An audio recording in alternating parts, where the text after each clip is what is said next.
Welcome, listeners, but take heed. We will say whatever we need to share our knowledge, thoughts, and joy, and even things that do annoy. So join us now, but be aware. We have a tendency to swear. We'll dial it back a little bit. But frankly, we don't give a shit. Welcome to Just Keep Rowling, A Harry Potter book movie Compare and Contrast podcast. You should know us by now. But in case you forgot, That's Kellen. that's 80. And this is the Rolling Rehash. Last week, we discussed Chapter 9, Grim Defeat, and its corresponding film scenes. Dumbledore cornered the market on inspirational quote of the day calendars, but still lacked the wherewithal to take sensitive conversations to his office. Snape had a hard time deciding between his goth, emo, metalhead, and beatnik robes. Harry chose the wrong teacher to complain to about homework right before the big game. No one thought through the dangers of playing a game involving mostly metal equipment in a lightning storm. The Dementors were in need of a Valtrex prescription, and just because we never miss a chance to say it, page 394. During episode 48, Almazan Prime, we had two Potter ponderings. The first one is, do you think Filch can paint? Jackson thinks restoring refers to putting the painting back and having the fat lady walk back in. The actual fixing of the painting would require magic, and Filch is a squib, so more likely another teacher will actually fix it. And when the fat lady is calmed down, Filch will put the painting back. This Potter pondering just made Dave ask a bunch of other questions. Do both pictures and paintings of people move? Is a painting different from a drawing? Would a pencil drawing of a person move? According to the movie and Draco's love note, yes, it would. But do wizards use pencils? Maybe a special quill has to be used? Dave also wonders if you need special enchanted paint to make a painting move. I know that the photos have to be developed in a special potion, so probably? Yeah, that would make the most sense. He also asked that if the person in the painting was still alive, is the moving picture just a GIF on repeat? But then if the person is dead, does it become alive and interactive? At what point in the painting process does the painting become alive? Do you have to paint the head first and then it talks to you while you paint the rest? If you paint the legs first, can it walk to another picture frame? Is it not conscious at that point and just reflexes? So many questions. So many questions, Dave. And I would think that if it was anything like how the photos work, it sounded like it was just normal film that needed to be developed in a special potion. Then they would come out moving. So I would imagine that it would be a similar process for the painting, too. Maybe it is a special paint, or they just use regular paint and then coat it with the special paint when it's finished, like a glaze or something. Now we have even more to ponder about. We do. If you keepers have any ideas, then feel free to share them with us.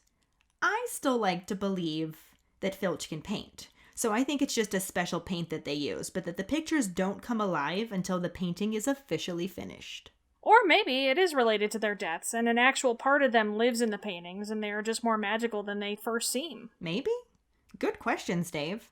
Our other Potter pondering is for you to make up a scenario that you think would actually get a Quidditch match canceled. Quincy points out that apparently they will cancel a match when a big-ass nope rope is going around petrifying students. Well, there is that. Jackson thinks it only happens during times of peril, when students' lives are at risk, like in Chamber of Secrets, so he's on the same page as Quincy. Dave thinks that COVID would do it. He says they'd either cancel or just put up moving pictures of everyone in the stands instead of actual spectators. Josie likes Dave's idea and thinks COVID would definitely cancel a Quidditch match. Thanks for sharing your thoughts. I was really hoping for some funny scenarios that people made up. Yeah. Instead, they were just like, duh, it was canceled for the basilisk. And I'm just like, well, yeah, but what else? But yeah, what else? It's not like the basilisk was on the Quidditch field. Right? Yet there were fucking Dementors all over. It was probably safer out on the Quidditch field than in the castle with the basilisk. Right? That's what I'm saying. Nobody ever got petrified on a Quidditch field. Nope. However, a shit ton of people did get hit by lightning and electrocuted. There's lots of things to hit you out there. Could be lightning, could be a bludger. Quidditch Day is a very dangerous day. Yeah. Anyway, our trivia question last week was, what did Harry have to say to open the secret passage behind the one-eyed witch statue? In the book, Harry looks at the Marauder's map and sees a minuscule figure of himself, tapping his wand against the statue, and a little speech bubble that says, Descendium.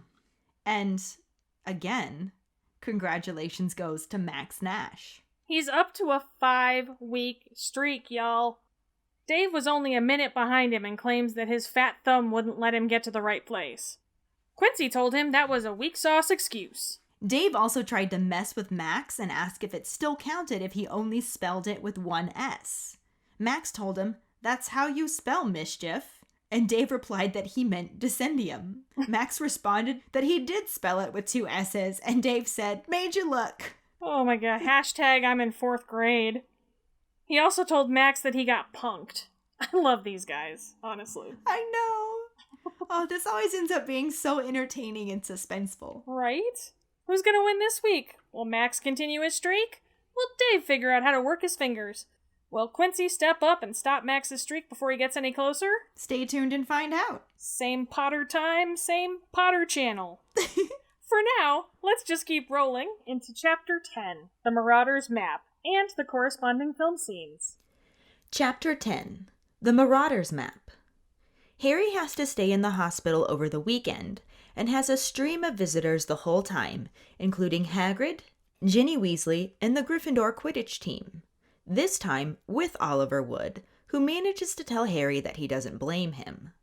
Ron and Hermione stay by his side all day except for bedtime, but nothing anyone says makes him feel better, because they only know half of what troubles him. He now has seen the Grim twice, and the Dementors are making him feel sick and humiliated since he keeps collapsing around them. But now he knows that the screaming woman he hears is his mother during the last moments of her life, and the cold laughter belongs to Lord Voldemort. He is relieved to return to the main school on Monday, where he has other things to distract him, even if that does include dealing with taunts from Malfoy, who has finally taken off his bandages and celebrates by doing very elaborate imitations of Harry falling off his broom. In potions class, Malfoy does impressions of Dementors until Ron gets mad and throws a crocodile heart at him, and Snape takes 50 points from Gryffindor. They head to Defense Against the Dark Arts, and Ron refuses to go in if Snape is teaching again. Hermione checks, and Professor Lupin is back at work, so they all go in. He looks even more ill than usual, but smiles as they enter the class and promises that he will talk to Professor Snape about the essay and says they don't have to do it. Instead, they have a very enjoyable lesson learning about hinkypunks, one-legged creatures that lure travelers into bogs and then attack them. When the bell rings, Lupin asks for a word with Harry and mentions the Quidditch match, asking him if there's any way of fixing his broomstick. Harry explains that the tree smashed it to bits, and Lupin tells him that the Whomping Willow was planted the same year he came to Hogwarts. People used to play a game trying to see who could get close enough to touch the trunk, until a boy nearly lost an eye, and they were forbidden to go near it. Harry asks if Lupin heard about the Dementors too, and wonders why they affect him so much. Lupin assures him that it has nothing to do with weakness, and explains that they affect him worse because he has horrors in his past that the others don't have. Dementors drain peace, hope, and happiness out of the air around them. Even Muggles feel them, though they can't see them. Getting too near one will allow it to suck out all happy memories until there's nothing left but the worst experiences, and Harry's worst experiences are enough to make anyone fall off a broom. Harry tells Lupin that when they get near him, he can hear Voldemort murdering his mother, and asks why they came to the match. Lupin tells him that they were getting hungry and the match was their idea of a feast. Harry acknowledges that Azkaban must be terrible, and Lupin agrees, saying most prisoners go mad within weeks. Harry wonders about Sirius Black escaping them, and Lupin says that he must have found a way to fight them, though he would not have believed that was possible. Harry asks about how he drove the one away on the train, and learns that there are certain defenses that can be used. He asks Lupin if he will teach him, and though he says he doesn't pretend to be an expert, Lupin agrees to try and help him, but says it will have to wait until after the holidays. This, along with the fact that Ravenclaw beat Hufflepuff in Quidditch, helps Harry's mood improve. With Gryffindor back in the running, Wood returns to working the team as hard as ever, and Dumbledore's anger seems to be keeping the Dementors at bay. Unfortunately for Harry, there's going to be another Hogsmeade weekend just before the holidays start, and he has to resign himself to being the only third year who again has to stay behind. He borrows a copy of Witch Broomstick from Wood to start looking into a new broom while everyone else is in the village. That Saturday, he says bye to Ron and Hermione and begins to head back to Gryffindor Tower. On his way, he spots Fred and George peering at him from behind a statue of a humpbacked, one-eyed witch, and asks why they aren't going to Hogsmeade. They tell him that they want to give him a bit of festive cheer before they go, and pull out a worn piece of parchment. Harry wonders what it is, and they tell him that it's the secret to their success. But they think Harry's need is greater than theirs, and explain to Harry that in their first year, they set off a dung bomb to sneak it out of Filch's filing cabinet marked confiscated and highly dangerous. They figured out how to work it, and George shows Harry by touching his wand to it and saying, "I solemnly swear that I'm up to no good." Ink lines appear on the parchment saying, "Messrs. Moony, Wormtail, Padfoot, and Prongs, purveyors of aids to magical mischief makers, are proud to present the Marauder's map." The map shows every detail of the Hogwarts castle, grounds, and has tiny little ink dots labeled with names moving around it.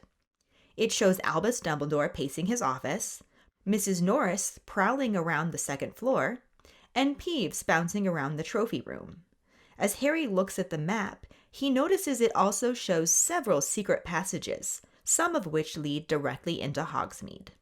Fred and George tell Harry which ones Filch already knows about, one that's caved in and another that's covered by the Whomping Willow, but then they point at one located right behind the one-eyed statue that they are standing by.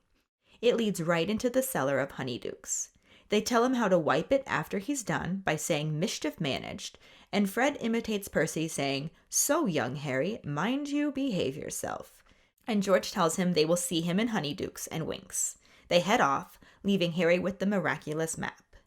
He briefly remembers Mr. Weasley's words about never trusting anything that can think for itself if you can't see its brain, but then decides since Fred and George have been using it for years without any problems, it should be fine. He rolls up the map and slips behind the statue of the one-eyed witch. Unsure of what to do next, he pulls the map back out and sees himself on it, tapping the statue with his wand with a little speech bubble saying, "Descendium." Harry says it for real, and the statue's hump opens up wide enough to admit a fairly thin person. He slips through, lights his wand with Lumos, clears the map, and follows the twisting and turning passageway for what feels like an hour. He eventually reaches some steps and climbs them until his head hits a trap door. He carefully lifts it and peers into a cellar full of crates and boxes. Then he hides as someone comes down the stairs and bolts up them as the man is looking through a box on the opposite wall. Finding himself behind the Honeydukes counter, he creeps out from behind it and blends in with the crowds of kids in the sweet shop. He finds Ron and Hermione trying to decide what candy to get for Harry and surprises them when he approaches. He tells them about the map, and Hermione thinks he should turn it in because of Sirius Black, since he could be using one of the passages to get into the castle. Harry explains what the twins told him about the passages, but does worry that Sirius might know about one of them. Ron interrupts his thoughts by pointing out the notice from the Ministry about all the extra security in Hogsmeade until Black is caught, and says that he doesn't think Black could break into Honeydukes with all the Dementors around. With all the crowds, he thinks Harry will be perfectly fine and convinces Hermione not to turn him in. They pay for their candy, head out into the cold, and decide to go to the Three Broomsticks to warm up with a butterbeer. Ron goes to get the drinks from a curvy woman, Madame Rosmerta, and as they sip their butterbeers, Professor McGonagall, Flitwick, and Hagrid enter, accompanied by the Minister of Magic. Ron and Hermione shove Harry under the table, and Hermione magically moves a Christmas tree to block their table from view. They sit and listen as Madame Rosmerta brings over their drinks and is invited to sit with them. They discuss why the minister is visiting and Black's break-in at Hogwarts on Halloween. Madame Rosmerta complains about the presence of the Dementors, and Fudge says that they are necessary and that she doesn't know the worst of what Black has done.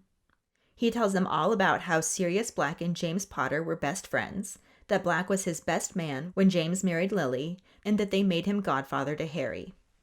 Then, when the Potters found out that You-Know-Who was after them, they made Black their secret keeper and he betrayed them. When You-Know-Who met his downfall, Black had to make a run for it. Hagrid is completely distraught to learn this about Black because he ran into him at the Potter's house when he went to get Harry. He rants about it and then goes silent. Madame Rosmerta mentions that the Ministry caught up with him, and Fudge tells her that it was actually Peter Pettigrew who found him and confronted him about James and Lily's deaths. He went for his wand, but Black blew him to smithereens, leaving behind blood-stained robes and only a few fragments. Madame Rosmerta asks if it's true that Black is mad, and Fudge tells her that he wishes that it were true, but the last time he saw him in Azkaban he seemed very normal and even asked to borrow his newspaper. The Dementors seem to have little effect on him. Rosmerta asks if he escaped to try and rejoin you-know-who, and Fudge says that's likely his eventual plan, but that they hope to catch him long before then. McGonagall tells Fudge that they better head out if he's dining with the headmaster, and they all leave. Ron and Hermione look under the table at Harry, both at a loss for words. The movie starts out with Harry reacting to the news of his broomstick being destroyed by the Whomping Willow as Professor Lupin's voice is layered over the top of the scene, saying that he is sorry to hear about his broomstick. It cuts to Harry and Professor Lupin walking through the forest, and Lupin asks if there is any chance of fixing it. Harry says no, and asks him why the Dementors affect him so much more than everyone else. Lupin explains how horrible the Dementors are, telling Harry that they feed on every good feeling and happy memory until a person is left with nothing but their worst experiences. He tells Harry that he is not weak, but the Dementors affect him so much because there are true horrors in his past that others don't have, and he has nothing to be ashamed of. Harry confesses that he is scared, and Lupin tells him that he'd consider him a fool if he wasn't. Harry asks him if he could teach him how to fight them, since he made that one on the train go away. Lupin explains that there was only one then, and he doesn't pretend to be an expert, but as the Dementors seem to have taken an interest in him, perhaps he should. They stop in front of a tall rock and overlook a small island on the lake. Hedwig flies up and lands next to Harry, who strokes her. Lupin tells Harry that it will have to be after the holidays so he can rest for now. Hedwig flies off and the camera cuts to her flying between the mountains as snow begins to flurry in and the whole scene transitions to a snow-covered castle and grounds. Hedwig flies toward the castle and the camera pushes into a large clock that doubles as a window. Harry is standing behind it, looking out over the grounds. Filch's voice can be heard saying, "Last call for Hogsmeade," and it cuts to kids walking through the snowy courtyard to head to the village. Harry watches them leave, and then the scene changes to footprints appearing in the courtyard as Fred and George Weasley build a snowman. The twins notice the footprints and grab the invisible Harry, telling him that he's clever, but not clever enough. He tries to protest and explain that he is trying to get to Hogsmeade. They say they know. They drag the invisible Harry back into the corridor over to a stairwell where he takes off his cloak to protest some more, and is handed a folded-up piece of parchment. Harry asks what this rubbish is, and Fred informs him that it is the secret to their success. George says it's a wrench giving it to him, and Fred adds on that Harry's needs are greater than theirs. He asks George to demonstrate, and George pulls out his wand, points it at the parchment, and says, "I solemnly swear that I am up to no good." At once, words begin to appear on the parchment, and Harry reads, "Messrs. Mooney, Wormtail, Padfoot, and Prongs are proud to present the Marauder's map." George says he owes them so much, and Harry unfolds the parchment to realize that it is a map of Hogwarts, and Fred and George tell him that he's seeing Dumbledore pacing in his study, and the map shows everyone, where they are and what they are doing at all times. Harry wonders where they got it, and Fred tells him that they nicked it from Filch's office back in their first year. George tells Harry that there are 7 secret passages, and they point one out to get to Hogsmeade, right into Honeyduke's cellar. Fred says he better hurry since Filch is heading that way, and George adds on to give it a tap, and both twins say "mischief managed," or else anyone can read it. The images on the map start to disappear, and the scene cuts to a square stone on a cellar floor being lifted up. Harry peeks out from under the stone, then climbs out and puts on his invisibility cloak. He knocks a box over as he heads up the stairs, and, invisible, makes his way through the sweet shop, stealing a lollipop from Neville on his way out the door. The lollipop appears to float out into the street, and the scene changes again to Hermione telling Ron for the second time that the Shrieking Shack is supposed to be the most haunted building in Britain. She asks if he wants to move a bit closer, and Ron is very reluctant to, saying he's fine there. Malfoy, Crabbe, and the tall, thin Slytherin boy walk down the snowy hill as Malfoy taunts Ron and Hermione, asking if they are shopping for their new dream home. He says it's a bit grand for him, calling him Weaselby, and saying that his family all sleeps in one room. Ron tells him to shut his mouth, and Malfoy comments on that not being very friendly, before saying, "Boys, I think it's time we teach Weaselby how to respect his superiors." Hermione steps in front of Ron, laughing, and says she hopes they don't mean themselves. Malfoy calls her a filthy little mudblood and immediately gets hit with a snowball that seems to come from nowhere. Malfoy asks who's there, and the Slytherin trio look around trying to figure out who did that, as more snowballs come pelting at them. The thin Slytherin's hat is pulled over his eyes and Crabbe's pants are pulled down, and they still can't see who's doing it. As Crabbe tries to pull his pants back up, he is pushed forward. The other Slytherin is grabbed and spun around by his scarf as Malfoy trips over Crabbe, all freaked out. Malfoy is then dragged screaming by the feet towards the shrieking shack, and then all three of them run away scared. Hermione and Ron are both laughing until Ron's hat and Hermione's hair appear to start tweaking themselves. Ron looks scared, but Hermione just keeps laughing and calls Harry's name. Harry takes the invisibility cloak off, laughing too as Ron says, "Bloody hell, Harry, that was not funny." The scene switches to the main part of the village, showing a wanted poster for Sirius Black, as Ron is commenting on the fact that his brother never told him about any Marauder's map. Hermione insists that Harry is going to turn it over to Professor McGonagall, and Ron sarcastically says, "Oh sure, along with his invisibility cloak." Hermione changes the subject, pointing out Madame Rosmerta and teasing Ron for fancying her. Ron denies it, but everyone is distracted by the Minister of Magic arriving in a carriage. Hagrid offers to open the carriage door for him and instead pulls the whole thing off. Fudge is with Professor McGonagall and greets Madame Rosmerta, asking about business, and Rosmerta tells him that it would be a lot better without Dementors entering her pub every other night. He tries to defend their presence, explaining that a killer is on the loose, and Rosmerta wonders what would bring Black to Hogsmeade. Fudge leans in and whispers Harry Potter, and Rosmerta repeats it loud enough for Harry, Ron, and Hermione to hear. Fudge and McGonagall shush her and usher her inside so they can speak in private. Harry puts his cloak on and follows after them.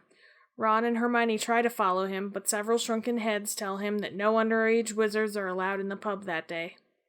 Ron and Hermione wait outside the door as Harry sneaks into the private room that Rosmerta, the Minister, and Professor McGonagall are in. They notice the door open on its own, but don't think much of it. Rosmerta just closes it and asks what this is all about. Professor McGonagall explains that years ago, when the Potters found out they were marked for death, they went into hiding. Sirius Black was one of the few people who knew where they were and told you-know-who, leading him to the Potters that night, as well as killing their old friend Peter Pettigrew. Madame Rosmerta says that she remembers him, and that he was always trailing after James and Sirius. McGonagall says that Peter tried to warn the Potters, but Sirius Black stopped him. As Fudge pours himself a drink, he says that Black was vicious and didn't kill Pettigrew. He destroyed him. All that was left of him was a finger. McGonagall says that Sirius Black may not have killed the Potters himself, but he is the reason they're dead, and Fudge adds that now he wants to finish what he started. Rosmerta is shocked, and Fudge tells her that isn't even the worst of it. Rosmerta asks what could be worse, and McGonagall says that Sirius Black is Harry Potter's godfather. The section of the scene ends with the camera focusing on Harry's stunned face under the invisibility cloak. This is another section where the main concepts of the book to the movie are very similar, but how they arrived at them are quite different. The book chapter starts out letting us know that Harry had to spend the rest of the weekend in the hospital wing, so forget getting his werewolf essay completed. Snape did say loss of limb won't excuse him. I doubt falling off his broomstick would either. Oh yeah, if Snape was the actual Defense Against the Dark Arts teacher and Harry didn't get that essay finished, he probably would wish he hadn't survived his fall. Right. But it's pretty clear that Snape never actually intended to do anything with those essays. He was just giving them a big fat dickish clue about the presence of a werewolf in the story. Which shows some really unexpected restraint. Mm-hmm. That he apparently loses by the end of the story, but we'll get to that. It's evident that he didn't really care about the essay because he never mentioned it ever again, and he even had them in potions class on Monday right before Defense Against the Dark Arts. Yeah, he totally could have given the Gryffindors a really hard time if none of them had actually gotten the essay to him that morning, which is when he said he wanted it. on his desk by Monday morning. Instead, potions was just the usual unpleasantness, added to by Malfoy, who has finally decided to stop faking his injury like a little bitch, and celebrates the removal of his bandages by doing Dementor impressions and imitating Harry falling from his broom. Because he's a Nazi von Douchebag II. Pretty much. This angers Ron to the point that he throws a crocodile heart across the room, like hits Malfoy right in the face. And then Snape takes 50 points from Gryffindor. Yep, sounds like par for the potions course. Ron refuses to attend Defense Against the Dark Arts if Snape is teaching it again, but Hermione checks and Professor Lupin is back, though definitely looking ill. I wonder why. Right? Suspense. Dun dun dun. They all complain about the werewolf essay, and Lupin assures him that he'll talk to Snape and they don't have to do it. Hermione, of course, already had. It's actually pretty ballsy that apparently none of the others did it, since he wanted it due that morning. Like, he could have made life so unpleasant for them if basically the entire class didn't do the work he assigned. Seriously. Mm-hmm. Lucky for the Gryffindors, that's not what happened. They had an enjoyable lesson about hinky punks, and then at the end of class, Professor Lupin asks Harry for a word. And then he talks to him about the match, Harry's broom being destroyed, and the Dementors. This is basically where the movie comes in, though the setup is completely different. Instead of taking place right after class, Lupin and Harry are basically on a nature walk as they discuss things. The conversation itself is a little different too. In both, Lupin does ask about Harry's broom and if there's any way to fix it. But in the book, Harry tells him that the Whomping Willow smashed it to bits. Lupin then tells Harry that the tree was planted there the same year he arrived at Hogwarts. And this is actually a very important bit of information, but the movie didn't really agree because they didn't mention it at all. It just goes right into Harry asking Lupin why the Dementors affect him so much. He does ask that in the book, too. I'll tell you why. 'Cause you're fucked up, kid. That's why. Yup. But in both, Lupin explains that, in a much more diplomatic way, letting Harry know that he isn't weak, but that the Dementors drain all of the happiness from people who get too near to them. It leaves them with nothing left but the worst experiences of their life. And Harry has horrors in his past that the others don't have. Horrors your classmates can scarcely imagine. You know, except for Pravati and her fucking jack-in-the-box. In the book, this is when Harry tells Lupin that he hears Voldemort murdering his mom. We already had something similar to that in the previous scene between Harry and Lupin on the bridge. Yeah, but the book does not have Lupin mention anything about knowing her or James at this point. Though he is described to motion like he's about to grip Harry's shoulder and then doesn't. So it's a little clue that Lupin knows more than he shares. In the movie, Harry just tells Lupin that he's scared, and Lupin tells him that he'd consider him a fool if he wasn't. Then Harry asks him if he could teach him how to fight them, since he made that one on the train go away. Harry asks for his help in the book too, but it's after they talk more about the Dementors, how horrible Azkaban must be, and the fact that Sirius Black was able to escape them. This makes Harry remember that Lupin drove the one away on the train. In both, Lupin says that he doesn't pretend to be an expert on the subject, except for the part where he totally does by teaching the subject, but whatever. In the movie, they stop walking and overlook the lake. Hedwig flies up and lands next to Harry, who pets her, as Lupin says that since the Dementors seem to have taken such an interest in him, perhaps he better teach him. But after the holidays, so he can rest right now. In the book, Harry persuades him to teach him, saying that he needs to be able to fight them if they come to another match, and Lupin agrees to try and help. In the book, he also says that it'll have to be after the holidays, because he chose a very inconvenient time to fall ill. Wonder what he's ill with. Both scenes end at this point in the conversation, and I really like the Hedwig snow transition that the movie does. Like, Hedwig flies away from Harry, and it cuts to her flying through the mountains as snow starts to flurry in, and the view changes to show the castle and grounds covered in snow. It was a really pretty and effective way to streamline the passage of time. Yeah, the book just summarized the goings-on at Hogwarts leading up to the holidays. Things have been a little more positive for Harry since he has the promise of anti-Dementor lessons, and Ravenclaw flattened Hufflepuff in Quidditch, so Gryffindor is still in the running for the Quidditch Cup. Ron and Hermione decided to stay at Hogwarts for Christmas to keep Harry company. The only real downside was that there was another Hogsmeade weekend right before the holidays, and Harry was bummed that he was going to have to miss yet another one. This trip to Hogsmeade is what the movie cuts right to after Harry's conversation with Lupin. Harry is standing up in the clock tower window, watching as all the kids are heading towards the village, and decides to slip away under cover of afternoon when everyone can see him leave tracks in the snow. Great idea. Oh, brilliant. And also, that's not how it happened in the book. Shock. Harry borrowed Witch Broomstick from Olive Herwood and plans to decide on a new broom to buy while everyone else is in Hogsmeade. He says bye to Ron and Hermione and starts to head back to his common room, but ends up spotting Fred and George peering at him from behind a one-eyed witch statue. He asks them what they're up to, and they tell him that they've come to give him a bit of holiday cheer. The movie definitely did this differently.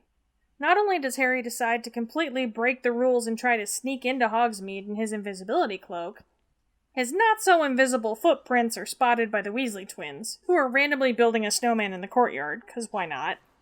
Also, I don't quite understand the twins, sneaking up on Harry, because they were in front of him.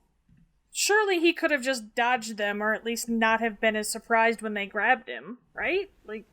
My guess is that he was so determined to get past them that he wasn't really paying attention. Strange how nearsighted being invisible can make you. I see what you did there. There is that, but even though this scene is set up differently and occurs in a completely different location, the conversation between Harry and Fred and George is mostly the same between the book and the movie. Yeah, there aren't as many details in the movie version of it, but for the most part, it gets the same information across. In both, they hand Harry a blank piece of parchment. In the book, Harry asks what it's supposed to be. The movie is definitely more sarcastic than the book, where Harry's reaction is, "What's this rubbish?" And that kicks off a scene of peak twin tandem talking.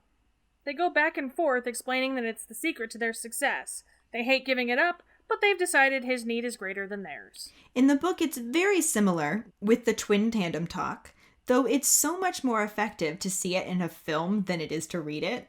It really is. George also mentions that they know it by heart and don't really need it anymore, so they're bequeathing it to him. Harry wants to know what he needs with a bit of old parchment, and the twins explain what it is. This part of the conversation gets quite a bit streamlined in the movie. In both, Fred asks George to explain, and in the movie, George pulls out his wand, taps the parchment, and says, "I solemnly swear that I am up to no good." Words begin to appear on the map that say, Messrs. Mooney, Wormtail, Padfoot, and Prongs are proud to present the Marauders map. Yes, this definitely streamlines things, because Fred and George don't immediately tell him what it is in the book. Instead of demonstrating how to work it, George first begins to tell Harry that when they were in their first year, young, carefree, and innocent. Right. Oh yeah, this comment totally draws a snort from Harry too, who doubts they were ever innocent. Especially since George then goes on to describe that they were in trouble with Filch for setting off a dung bomb in the corridor. I mean, that sounds super innocent to me. I don't know. Right? That doesn't sound weird. Then as Filch is threatening them with detention and disembowelment, they notice a drawer in his filing cabinet marked confiscated and highly dangerous. And George sets off yet another dung bomb so that Fred could reach in and grab the bit of old parchment that they were giving to Harry.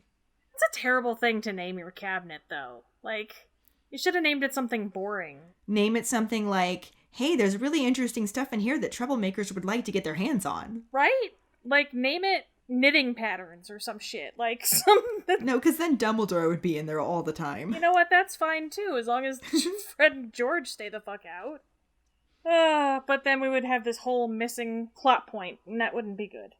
The movie does have Fred tell Harry that they nicked it from Filch's office, so at least they kept that detail in. But it isn't quite the same as the full story of how they got it. It is pretty ballsy and fantastic, the full story. Really is. George says it isn't as bad as it sounds. They don't think Filch ever figured out how to work it.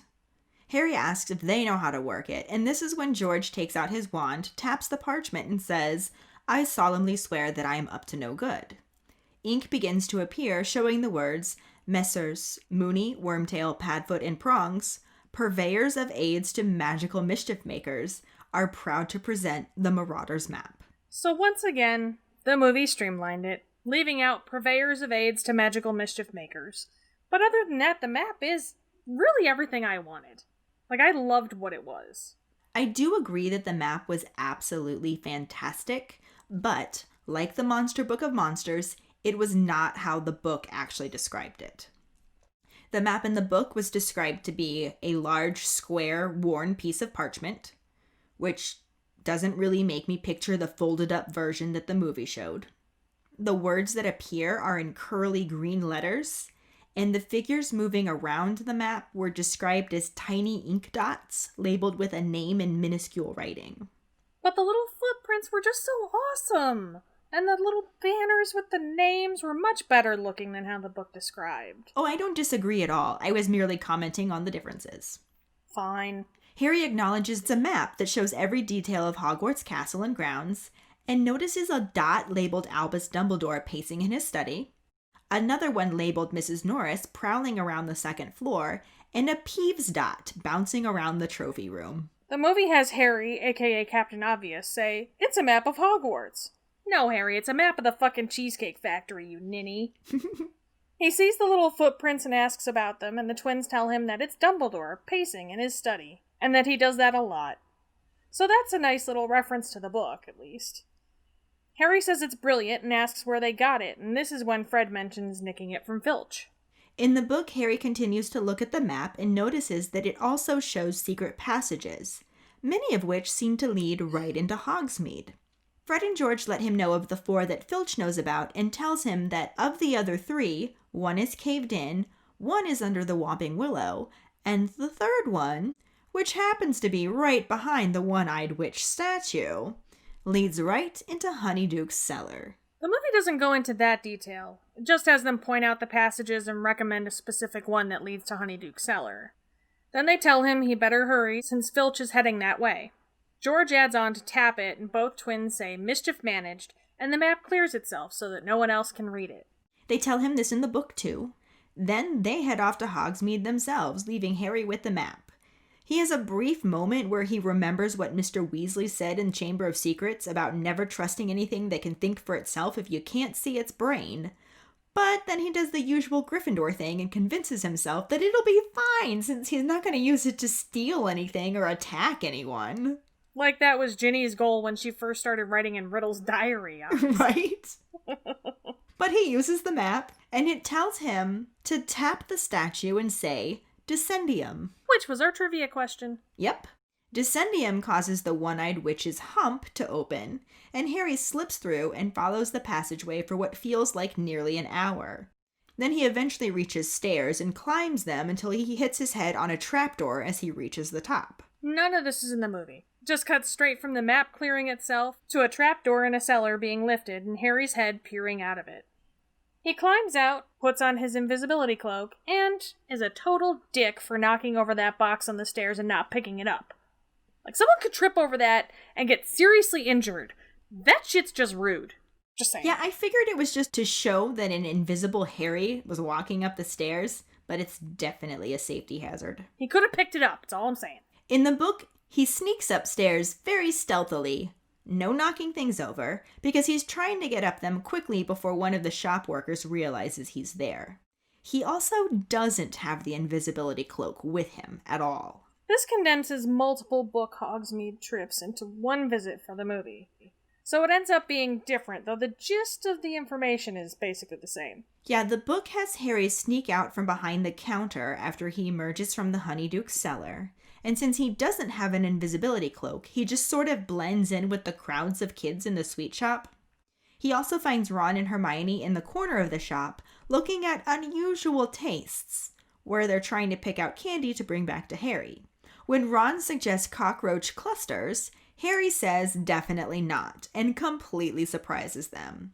Ron thinks that he's learned how to apparate, and Harry explains about the map. This part is, shockingly enough, completely different in the movie.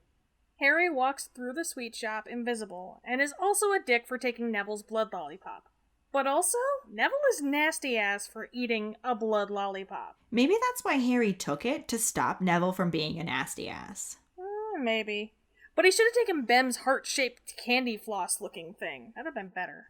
The idea of candy that flosses your teeth cracks me up. Like, just in case you aren't getting all that sugar all the way between your teeth.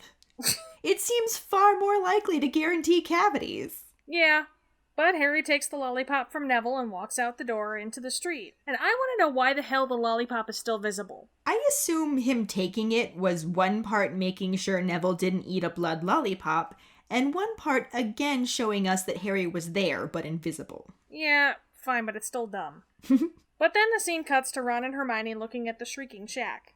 Okay, so Hermione mentions that the Shrieking Shack is the most haunted place in Britain twice. But Ron was the one telling Harry that after the last Hogsmeade trip, so it's extra unnecessary that she mentions it to him. So I assume that Hermione was the one who told Ron and Harry the first time, and then Ron repeated it to Harry, so that when Hermione brings it up again, that was her second time mentioning it. Yeah, but it was just unnecessarily repetitive. And redundant. It's repetitive and redundant. We're visiting the Department of Redundancy department again. Right? Though I think that in this case, it was just another way for the movie to hint at the importance of the Shrieking Shack by mentioning it a couple of times earlier on. Plus, it sets up a bit of adorable awkwardness between Ron and Hermione. I feel like them hanging out without Harry outside of Hogwarts can probably start to feel a little date-like. So I kind of appreciate that Hermione seems totally awkward when she repeats herself. Oh my god, yeah. Especially with the, do you want to move a bit closer? To be 13 and awkward as fuck. It's adorably awkward. But as they're looking at the Shrieking Shack and being awkward, Malfoy, Crabbe, and Slim Shady show up. This time we are missing Goyle, and I have no idea why. Also, did Malfoy skin the Monster Book of Monsters to make that fucking hat? He's actually just wearing the book on his head. He forgot to stroke it. You've got to stroke it. But admittedly, the whole shopping for your dream home line was kind of a decent burn on Malfoy's part. But he lost any cred for it with Weaselby. I don't think that's one he ever uses in the book either. Because it's stupid. He usually goes with Weasel, because it's Potty and the Weasel. And it's stupid. Yeah. But it definitely didn't happen at this part of the book, because that's not how it happened in the book. What? This is similar to a scene from later on, but we'll end up talking more about that then. Yeah. So Malfoy also makes a comment about Ron's family all sleeping in one room, and Ron gives him a super lame, "Shut your mouth, Malfoy." Ugh, this makes me so mad. Book Ron does not take that shit from Malfoy. Earlier in this chapter, he throws a crocodile heart at him. Shut your mouth. Ugh. Right? Plus, Malfoy loses even more cred when he responds to that by saying, "Ooh, not very friendly," and telling his cronies that it's time to teach Weaselby to respect his superiors. Then Hermione steps in front of Ron, and he literally hides behind her. Like, what the fuck, movie? Are you kidding? They do Ron so dirty in this scene. Oh, they do him dirty in the entire damn movie, but... It's so dirty in this scene, though. Yes, true. But then Malfoy calls Hermione a filthy little mudblood, and takes a snowball that appears to come from nowhere to the face. Then the scene just sort of slapsticks itself into Crabbe screaming like a little bitch, lots of falling over, and the trio of Slytherins running away scared. And the fact that Ron is the scared little bitch and Hermione is the one laughing at Harry being there pissed me off something fierce. Still doing him dirty. Seriously! Though it is always fun to hear him get to say his bloody hell line. There is that. But then the scene cuts back to the main village with a gratuitous shot of crazy Gary Oldman. I enjoy saying that way too much. And that's why we keep adding it in for you. Yeah. Thank you. The trio's conversation lets us know that Harry told them about the map, so for the moment it lines back up to where you left off with the book. Yeah, and this part of the conversation is pretty similar. Ron's mad because his brothers never told him about the map, and Hermione insists that Harry's going to turn it into Professor McGonagall, and Ron thinks she's absolutely mad. The movie again ramps up the sarcasm. Ron's response is, "Oh sure," along with his invisibility cloak. But then the subject gets changed when Hermione points out Madame Rosmerta and teases Ron for fancying her. And I don't know about you, but I still wish Madame Rosmerta's first name was Roberta. Because that's just fun. I thought Rosmerta was her first name, and we just didn't know her last name. Fine, I want her last name to be Roberta. How's that? Okay. Boom. Rosmerta Roberta. Bam, son. But that's not at all how it happened in the book. It never is. Hermione goes on to make her case about why Harry should turn in the map, mentioning Sirius Black and saying that he could be using one of the passages to get into Hogwarts. Harry defends the map, telling her what Fred and George said about the ones Filch knows about, the caved-in one, the Whomping Willow-covered one, and saying you'd have to know where the Honeydukes one is to find it. He trails off a little, wondering if Black does know about it. But Ron points out a notice from the Ministry about the Dementors' presence in Hogsmeade and says that he'd like to see Black break into Honeydukes with all the Dementors around. This doesn't quite convince Hermione, but she drops it when Ron says it's so crowded today that he'd never be able to spot Harry anyway. Yeah, instead of all this, the movie just has these little amazing touches. Like Fudge, the Minister of Magic, shows up in a carriage, and Hagrid accidentally rips the carriage door off its frame while opening it for him. And he gets to say his classic, "Sorry about that." Then Fudge carefully avoids stepping into the pile of shit, only to be threatened by Rosmerta about the Dementors and end up stepping into it anyway. I have never actually noticed that part before. That is pretty great. I'm going to have to watch for it next time. Right? There's also a random-ass chimney sweep walking past. Like, when the fuck did this become a Dickens novel? No idea. Maybe they just thought it would be a nice aesthetic since they don't have electricity and whatnot. Yeah, I don't know. Anyway, Fudge reminds Madame Rosmerta that there is a killer on the loose, and she wonders why Sirius Black would come to Hogsmeade. Fudge leans in and whispers, "Harry Potter," which Rosmerta repeats significantly louder. Because by all means, please, just shout Harry Potter's name in the middle of Hogsmeade with a killer on the loose. Good call. Right? He just whispered it to you, and your response is to make sure everyone hears you repeat it? Classic. Fudge and Professor McGonagall both immediately shush her and hurry her inside to privacy. This, of course, also gets Harry's attention, who is under his cloak, and off to meddle before Hermione and Ron even notice he's missing. I mean, it is his second best skill. Facts. They follow Invisible Harry into the Three Broomsticks, but are told that no kids are allowed in that day. Why would Madame Rosmerta not allow students into the pub on a Hogsmeade weekend? Like, seriously, what the fuck? Do you not want to make money? Or what? Like, how many sales is she missing out on by not letting underage wizards in? You make an excellent point, but I still can't get past the fact that they are given that information by more shrunken heads. Mm-hmm. Oh, and also, that's not how it happened in the book. What? In the book, they decide to go warm up with a butterbeer in the Three Broomsticks, which they are not barred from that day. The trio sit down at a table, and Ron sees Madame Rosmerta, goes slightly red, and offers to fetch the butterbeers, because he does in fact fancy her. She is a bit of a MILF. As they are all drinking, Professors McGonagall, Flitwick, and Hagrid come in with Cornelius Fudge, the Minister of Magic, and Hermione and Ron literally shove Harry under the table. And Hermione also moves a Christmas tree into the line of sight so they don't notice him. Definitely a different setup than in the movie. Though, now the conversation is sort of similar, albeit very streamlined. In the movie, Harry follows McGonagall, Rosmerta, and Fudge. And while I think the way Harry got into the room with them was stupid as fuck, oh, I'll just walk in and they'll totally think it was the wind opening up the latch door, I do like that they actually had this conversation in a room away from possibly prying ears, instead of, I don't know, the middle of the fucking pub where anyone can and does overhear them. Yeah, I think the main thing is that what they were talking about wasn't really a secret. The movie was making it seem all hushed up that Black was after Harry, when it seemed more like the book wasn't even really focused on that aspect for this conversation. I guess. I still liked it better that they had the conversation in private, though. Yeah. Because book Harry's just hanging out under a table and listening as Madame Rosmerta brings over the drinks. Fudge invites her to join them, and she does. And this is where the topic of Dementors comes up.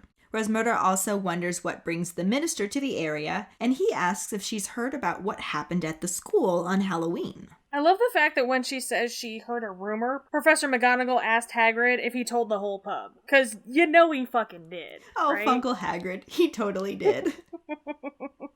But the teachers and Rosmerta are all complaining about the Dementors, And Rosmerta mentions that she still has trouble believing Sirius Black went over to the dark side. Fudge tells her that she doesn't even know the worst of what he did. This is basically where the movie conversation picks up. Like we said before, it gets the gist the same, but definitely leaves a lot out. It just focuses on the fact that when James and Lily found out that they were marked for death by you-know-who, they went into hiding, and very few people knew where they were, and Black was one of the few. They severely simplified this, because there was no mention of Black being their secret keeper. They just completely omitted that. Yeah, I don't know if they thought that concept was too much to explain, maybe? Like, I think this could make a good Potter pondering, because I'd like to know what the keepers think about this change. Okay. But they say Black led you-know-who to the Potters that night and killed another friend of theirs from school, Peter Pettigrew, who tried to stop him. They have Madame Rosmerta specifically mention that she remembers Pettigrew always trailing after James and Sirius. And I think it's really interesting that Lupin never gets brought up as being friends with Sirius and James and Peter. Yeah, it's almost like they thought holding that detail back from the viewers would make it a bigger shock when it's revealed later. I didn't like it, though. Yeah, same. In the book, they start out specifically mentioning that James and Sirius were best friends, that Sirius was the best man at James and Lily's wedding, and that they named him godfather to Harry. The movie will bring that up too, so we'll get to it. The book goes through the same basic story, but including all of the details about secret keepers, which involves an immensely complex spell that conceals a secret inside a person. As long as that person doesn't divulge the secret, it will never be known. Really not that hard. It's really not. They should have included it. Yep. But we learned that Sirius Black was the Potter's secret keeper after they found out you-know-who was after them. And barely a week after the charm was performed, he betrayed them. Same basic story. Lots more details. Yeah, lots and lots more details. Fudge tells Rosmerta that since you-know-who met his downfall there, Black had to run for it. Then the story gets a slight intermission as Hagrid has one of his rants where he goes on about how he met Black when he went to get Harry from the ruins of the house, which we knew from back in the first book when Hagrid mentions that he got the motorbike from young Sirius Black. Obviously, this couldn't be brought back up in the movie since they didn't even have Hagrid join them in the room. All he got to do was pull off a carriage door. Yeah. Sad. Apparently, Sirius briefly tried to persuade Hagrid to give him Harry, since he was his godfather, and Hagrid is completely horrified at what might have happened if he had done that. McGonagall tells him to calm down, and Rosmerta fills the silence by asking about the Ministry catching up with Black the next day. And this is when it kind of lines back up with the movie. Yeah, since Fudge tells her that it was actually Peter Pettigrew who caught up with him. Rosmerta does actually make a comment about him always tagging around after them at Hogwarts. And she does say them, not specifically James and Sirius, so the them could include Remus as well. Yeah, true. At this point in the movie, Fudge is pouring himself a drink and says that Black was vicious. He didn't just kill Pettigrew, he destroyed him! All that was left of him was a finger. In the book, McGonagall reminisces a little about how he was in school and how she was kind of hard on him. But she does say that he was completely useless at dueling and he should have left things to the Ministry. That's not really funny, but it's kind of funny. It's kind of sad. She's like remembering how she was kind of hard on him and regretting that. She's like, but he was such a dumbass. He couldn't duel for shit. I don't know why he thought he could go after Sirius. Hagrid interjects again to insist that had he known, he would have just ripped Black limb from limb. Fudge tells him that he doesn't know what he's talking about. Only trained hit wizards would have stood a chance against Black. He blew up a street, and the only thing that was found of Peter Pettigrew was blood-stained robes and a few fragments. In the movie, McGonagall says that Black may not have killed the Potters himself, but he's the reason they're dead. Fudge adds that now he wants to finish what he started, and Madame Rosmerta is shocked. Then Fudge makes the comment from the book about how that isn't even the worst of it. And this is the point that they mention Sirius Black as Harry's godfather. McGonagall drops it like a bombshell, and the camera just focuses on Harry's shocked face for the end of this section of the film. Yeah, it's interesting to me that instead of bringing up the whole secret keeper aspect of Sirius's betrayal, the movie made the big bombshell be the fact that Sirius Black is Harry's godfather. Honestly, I'm just pissed off that no one ever refers to Sirius as Harry's dog father. Come on. Spoilers! We'll get to that. We gotta remember that, though. I like that. The book chapter goes on just a bit more. We learned that it took 20 members of the magical law enforcement patrol to take Black away, and he'd been in Azkaban ever since, until he broke out. Madame Rosmerta asked if it was true that he's mad, and Fudge tells her that while he thinks his master's defeat unhinged him for a little while, he spoke to him on his last inspection of Azkaban and was shocked by how normal he seemed. The movie did not go with normal for Black. They definitely stuck with the unhinged, crazy Gary Oldman version of Black. I threw that in just for you. Thanks, you're so good to me. The movie also flat out told Madame Rosmerta that Black was after Harry, when the book sort of glossed over that part with her. She asked why he broke out, wondering if he was going to try to rejoin you-know-who, and Fudge stayed pretty evasive, saying that they hoped to catch him long before that. So the whole conversation wasn't really a secretive matter. True, but it probably should have been. I mean, still don't know who's around. Yeah. But then in the book, McGonagall said they better head out if Fudge is dining with the headmaster, and they all get up and walk out of the bar. Ron and Hermione look at Harry under the table, and they're all at a loss for words. So, definitely quite different from the movie, since Ron and Hermione didn't even get to hear any of the conversation. A lot of details were left out, and emphasis was placed on a completely different bombshell. But still, the basic ideas for the plot were shared to move the story along. Yep. Speaking of moving along, let's just keep rolling into the new and returning actors.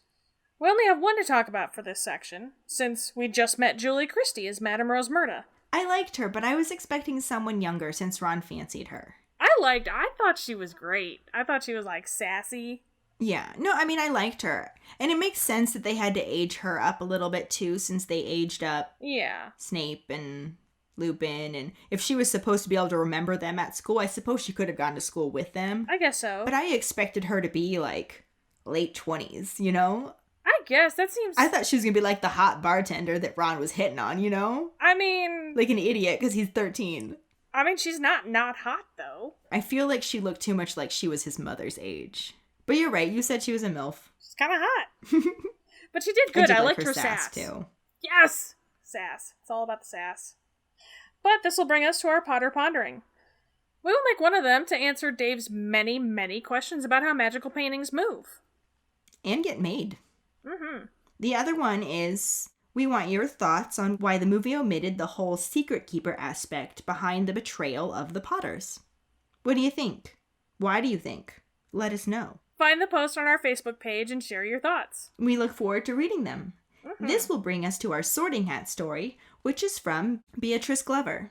She said, I took the quiz on Pottermore, and it says that I'm a Ravenclaw, but I've always felt that I'm a Hufflepuff. I'm glad the Sorting Hat will take your choice under consideration because that's the house that I choose. I'm totally a Hufflepuff. Anyway, my wand is pear wood with a unicorn hair core 10 inches slightly yielding, and my Patronus is an osprey. I was 11 when the films came out, so I started reading them when all of the hype started over the new first movie. The first 3 books were out when I started reading them, with the 4th on its way, and I made sure to read all 3 before I went to see the first movie. After that, waiting for the next books to come out was torture, and it was always so exciting to wait in line at the bookstore when a new one came out. I also loved going to see the movies when they were first released. I love reading the books and watching the movies all over again. Thank you so much for sharing your Sorting Hat story with us, Beatrice. Yes, thank you. And if any of you other keepers out there listening would like us to read your Sorting Hat story at a future episode, you can email it to us at justkeeprolling@gmail.com. Let us know your house, wand, the wood, core, and length, how you got into Harry Potter, and anything else you might want to share with us. Or you can find the pinned post on our Facebook page and share it there, or message it to us. This week's trivia question is, what is the password Ron says to Sir Cadogan to get into Gryffindor Tower during the Christmas holidays? The prize for the first one who responds with the correct answer and the code word #Merry Christmas will get a bitch is a witch, motherfucker's a wizard, a just keep rolling, that's not how it happened in the book, that's not how it happened in the movie, or a Pride sticker. Another way to get a sticker is to rate and review us. If you're an Apple person, you can do it through the Apple Podcast or iTunes app. If you don't have Apple, you can write us a recommendation on our Facebook page. Then email us at justkeeprolling@gmail.com to let us know you did, and we'll get back to you to figure out which sticker you want and where to send it. Don't forget to find us and follow us on Facebook at JKR Podcast and Twitter and Instagram at Just Keep Rolling. Following us on Podbean at justkeeprolling.podbean.com will get you the episode as early as possible and give you a leg up in answering the trivia question. If you would like to support us as a patron for extra perks, you can go to patreon.com/justkeeprolling. As always, any support you can give is greatly appreciated. You can also go to our website at justkeeprolling.com to check out our Just Keep Rolling and Harry Potter related merchandise for sale. Don't forget to subscribe to our YouTube channel. We will soon have the first of our cooking show episodes up. It's very exciting. Plus, in addition to that, we have our weekly podcast episodes, vlogs, and other random videos. Also, I am literally putting the finishing touches on the recording studio. So by this weekend, I think it's genuinely safe to say that we will put a video tour up on YouTube. The baseboard is in, the closet door is hung, Yay! And all that's left is to finish the trim around the doors, and then I can start hanging stuff on the walls and whatnot. Soon we will be officially recording in this studio, so maybe it really will be our next episode this time. Technically, I have been sitting down here and recording in the studio, so my half, we're still remote, but my half has been in the recording studio. True. Although, you saying that may have just jinxed us again. My bad. Speaking of that next episode, though, join us next week when we talk about Chapter 11, The Firebolt, and the corresponding film scenes. Wait, what corresponding film scenes are those? Because, that chapter doesn't happen in the movie at all. We knew this was going to happen at some point. We will find something for you to talk about. Join us next week to find out what. Thanks for listening. We hope you hear us again. I'm Kayde. I'm Ellen. Until the next time, just keep rolling.